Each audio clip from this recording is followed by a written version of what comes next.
तो देखिए, इसी विषय पर चर्चा करने के लिए हमारे साथ कुछ खास मेहमान भी जुड़ेंगे, क्योंकि संघ प्रमुख मोहन भागवत खुद कानपुर पहुंच रहे हैं और वो घोष शिविर में शिरकत करने वाले हैं। इस वक्त कुछ खास मेहमान हमारे साथ जुड़े हुए हैं, सभी का परिचय मैं आपसे करा देती हूं। हरीश श्रीवास्तव जी प्रवक्ता है बीजेपी से, आप बहुत स्वागत है आपका। विवेक पांडे प्रवक्ता है समाजवादी पार्टी से, आपका भी स्वागत है। प्रोफेसर रविकांत है, दलित चिंतक है आप, आपका भी बहुत स्वागत है प्रोफेसर रविकांत। अशोक सिन्हा है, आरएसएस विचारक है आप, आपका भी बहुत स्वागत है। और सबसे पहले सवाल हरीश श्रीवास्तव जी आप ही से, क्योंकि अब निकाय चुनाव भी नजदीक है और 24 करण भी नजदीक है, और आज घोष शिविर के अंदर जब संघ प्रमुख मोहन भागवत शामिल होंगे तो ये माना जा रहा है कि एक विजय पथ तैयार करने की कोशिश यहां से होगी क्या? देखिए, उच्च स्तर संचालक जी का कानपुर प्रवास है और प्रवास में उनके विभिन्न कार्यक्रम हैं। संघ समाज निर्माण के लिए काम करता है, समाज में चरित्र निर्माण के लिए काम करता है और राष्ट्र निर्माण की दिशा में काम करता है।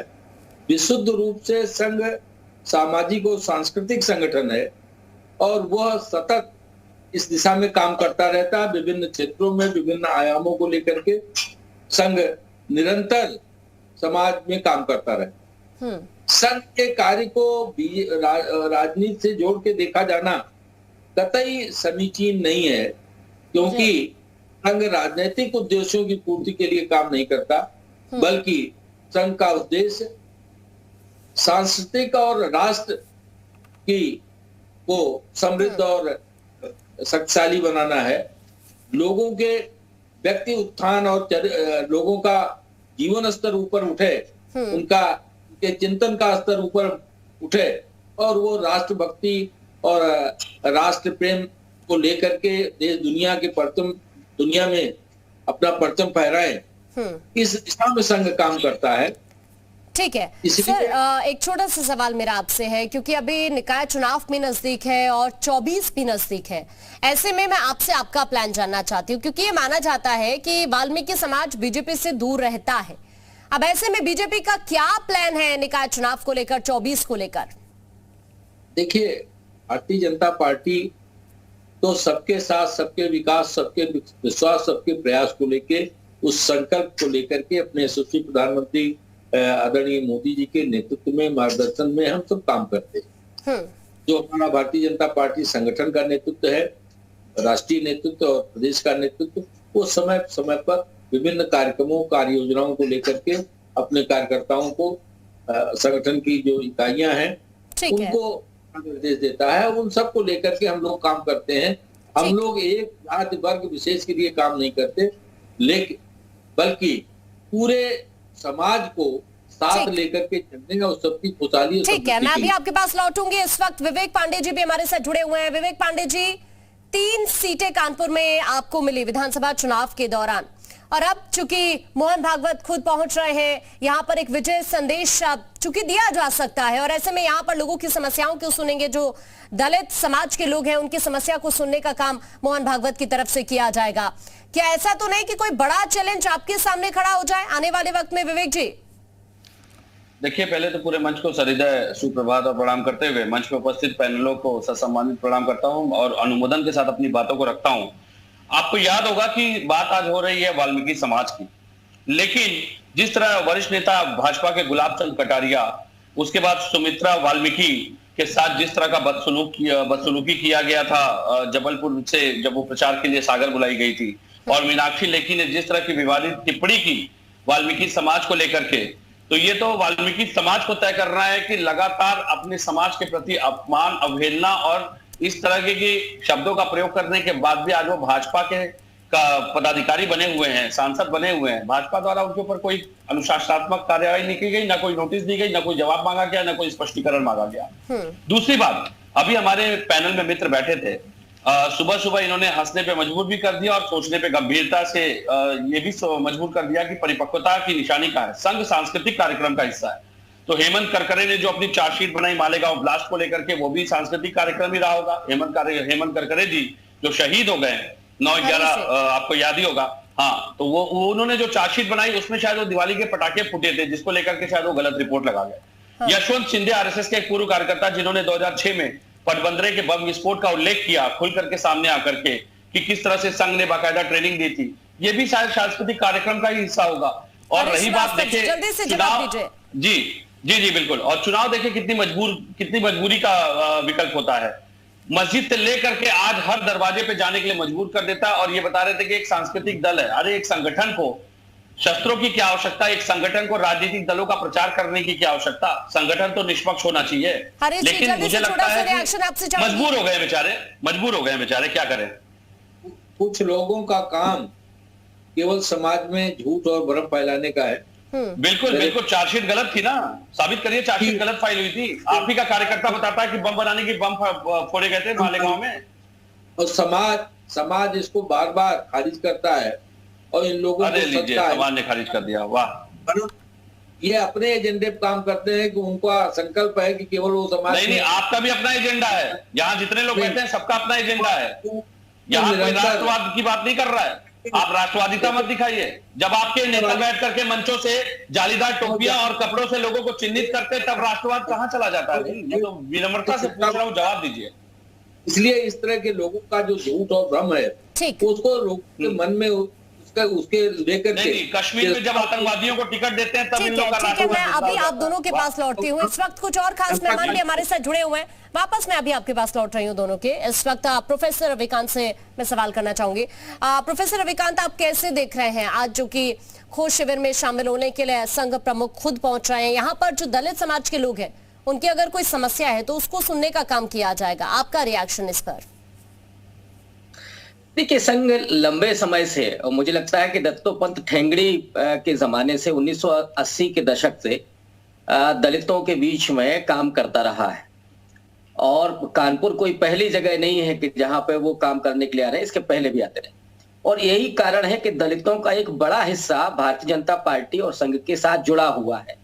और उसमें खास करके वाल्मीकि समाज है, सोनकर समाज है, कोरी समाज है, और बड़ा हिस्सा पासी समाज का भी है।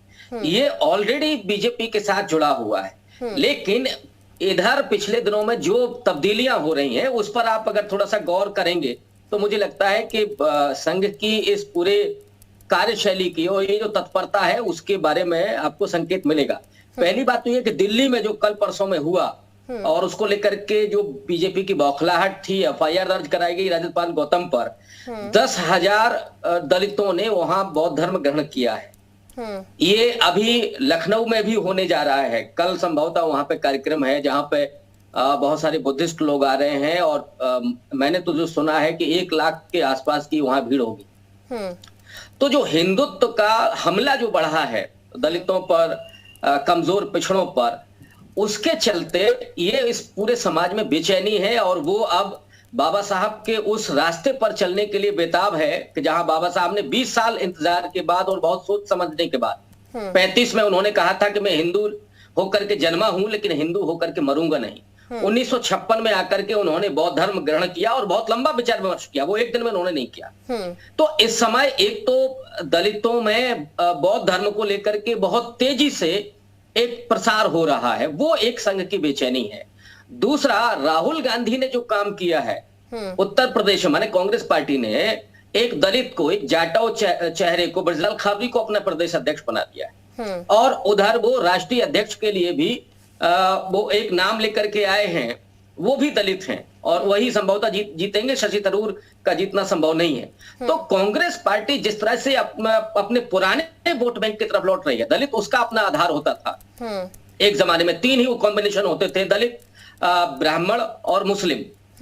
तो अब जो दलित खिसका है उत्तर प्रदेश में बीएसपी की राजनीति के बाद, वो बीजेपी में शिफ्ट हुआ, लेकिन अब कांग्रेस उसे अपने पाले में लाने की कोशिश कर रही है। और यही वजह है कि संघ उसके बीच में और भारतीय जनता पार्टी उसके बीच में जा रहे हैं। और ये राजनीति है, मुझे लगता है कि इसमें कोई भी हर्ज नहीं है। लेकिन सवाल ये है कि मोहन भागवत इतनी लंबे समय के बाद पहली बार विजयदशमी को वो बोलते हैं कि घोड़ी पर चढ़ने के लिए ये इस तरह का बुरा काम नहीं करना चाहिए। जब इस देश के राष्ट्रपति रामनाथ कोविंद को जगन्नाथ मंदिर से धकेलाया जाता है, उस समय मोहन भागवत जी चुप रहते हैं। मोहन भागवत जी तब भी चुप रहते हैं जब इस देश में हजारों दलितों के उत्पीड़न की घटनाएं आती हैं। हाथरस में एक वाल्मीकि परिवार की ही बेटी का बलात्कार करके उसे मार दिया जाता है, तब भी वो खामोश रहते हैं। अब इस समय दलितों में जो बेचैनी है, वो अब साहब जज बनना चाहते हैं सुप्रीम कोर्ट का।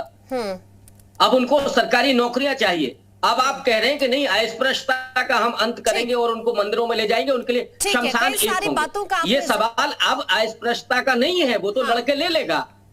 सवाल है कि वो सुप्रीम कोर्ट में जज होगा कि नहीं होगा, सरकारी नौकरियां उसके पास होंगी कि नहीं होंगी। ठीक है, इस पर भी जवाब ले लेते हैं। अशोक सिन्हा आरएसएस विचारक इस वक्त हमारे साथ जुड़े हुए हैं। अशोक सिन्हा जी, सीधा सा सवाल उठा रहे हैं इस वक्त प्रोफेसर रविकांत कि अभी तक कहां थे मोहन भागवत? हाथरस की घटना का भी जिक्र कर रहे हैं, थोड़ी नाराजगी तो दिख रही है उनके चेहरे पर। सिन्हा जी। प्रोफेसर रविकांत पढ़े लिखे आदमी है, यद्यपि ये अर्बन नक्सलाइट की श्रेणी में आते हैं ये, मगर यहाँ लखनऊ विश्वविद्यालय में सभी जानते हैं उनको। मगर उनका चिंतन जो है वह चिंतन एक सम्यक नहीं है। राष्ट्रीय स्वयंसेवक संघ यह प्रारंभ से ही एक सामाजिक संगठन है, सांस्कृतिक संगठन है, और वह जाति पंथ के आधार पर चिंतन नहीं करता और न ही दैनंदिन राजनीति में भाग लेता है। वह शुद्ध रूप से समाज को संगठित करने का कार्य जब करता है तो आर्थिक, सामाजिक और राजनीतिक रूप से जो समाज हमारा अभी पिछड़ा रह गया है, उन सभी समाज को एकत्र करके संपूर्ण भारत को कैसे बलशाली बनाया जाए, इसका चिंतन और प्रयास होता है। इसी क्रम में मोहन भागवत जी कानपुर अपने घोष शिविर में भी आ रहे हैं और वह सभी समाज के सभी वर्गों से मिलते जुलते रहते हैं। सभी समाज में उनका जाना आना होता रहता है और सबसे बातचीत होती रहती है। यह प्रयास 1925 से ही हमारा है, यह कोई नया प्रयास नहीं है। राजनीति से इसको जोड़ने वाले वो लोग जो राजनीति के अलावा दुनिया में कुछ नहीं जानते, वह इसका चिंतन करते हैं। मैं समझता हूं कि राजनीति से इसको जोड़ना, इस प्रयास को, और समाज के संगठन से जोड़ना, इस प्रयास को अलग अलग देखना ये गलत है। राष्ट्रीय स्वयंसेवक संघ का सारा प्रयास यही है कि जो समाज निर्बल रह गया है उसे भी सबल बना के बराबरी पे लाया जाए और एक साथ समाज जो है आगे बढ़े। संघच्छध्वम संघबद्धम संवो मनांसि जानताम देवा भागम यथा पूर्वे संजानाना उपासते। यह हमारा संगठन मंत्र है कि सब स्वर से स्वर मिलाकर बोले, सब पग से पग मिलाकर आगे बढ़ें। अब इसमें जो दलित राजनीति करते हैं, मैं दलित राजनीति शब्द प्रयोग कर रहा हूं इसलिए कि खलीफा बनते हैं ये एक समाज का, वो समाज का भला नहीं चाहते। यह अपने चिंतन से कहते हैं कि पहले ने क्यों नहीं आए, अब क्यों आए। उसी प्रकार से जो केवल राजनीति करते हैं वह इसको राजनीतिक दृष्टि से देखते हैं। रविकांत जी राजनीति कर रहे हैं, टीआरपी की दृष्टि से देख रही है कि हमारी टीआरपी। सिन्हा जी ये फतवागिरी बंद कीजिए, आप बहुत वरिष्ठ आदमी हैं। किसी को अर्बन नक्सल कहना और किसी को राजनीतिक कहना ये बंद कर दीजिए। ये देश अभी बर्दाश्त करने की स्थिति में है नहीं। दलितों पर जो हो रहा है, भारत को कैसे प्रभावशाली बनाना है, इस पर हमारा फोकस है। साहब संविधान के जरिए होगा। संविधान में सारा अस्पृश्यता का अंत आर्टिकल 17 में कर दिया गया है। व्यक्तिगत रूप से जानता हूं, SC ST एक्ट भी 1989 में बन गया है। मैंने अब आप सुन लीजिए ना पहले। अब आप हम लोग बहुत पुराने परिचित हैं, आज के नहीं है। 1989 में SC एक्ट बन गया। लेकिन आज के हालात में पिछले 8-10 साल में मुझे ये बताइए कि दलितों पर जितनी घटनाएं हुई, कोई छिपी तो नहीं, सोशल मीडिया का दौर है, उसमें बताइए कि कितने लोगों पर कार्रवाई हुई है, कितने लोगों को सजा हुई है। इसी उत्तर प्रदेश की सरकार हाथरस केस में कितने दिन तक ये कहती रही, उन आदताइयों के पक्ष में खड़े होकर के साहब नहीं, लड़की को चरित्रहीन आप लोगों ने घोषित किया, उसी वाल्मीकि समाज की। तो ये जो ढोंग और पाखंड है, मैं तो कह रहा हूं ना, दलितों को आप उद्धार करना चाहते हैं, मैं आपके साथ खड़ा हो जाऊंगा। सुप्रीम कोर्ट में दलितों को बनाइए चीफ जस्टिस, दीजिए ना उनको प्रतिनिधित्व, विश्वविद्यालयों में कुलपति उनको बनाइए, और जो ऐसा है कि मिला हुआ है उसके आप ही बन जाइए। दीजिए, आप ही क्यों नहीं बन जाते भाई? दीजिए ना। लेकिन आप भी तो अपने को दलित चिंतक कहते हैं, आप स्वयं बन जाइए। कब्जा करके जो हम कौन होते बनाने वाले हैं? हम तो समाज को संगठित करते हैं, ये चलने वाला और हम समाज को संगठित करके और हम चाहते हैं कि यह भारतवर्ष महान बने। बिल्कुल करिए। हम देश के बारे में चिंतन कर रहे हैं, आप दलित के बारे में चिंतन कर रहे हैं। कैसे होगा? हम तो ठीक है।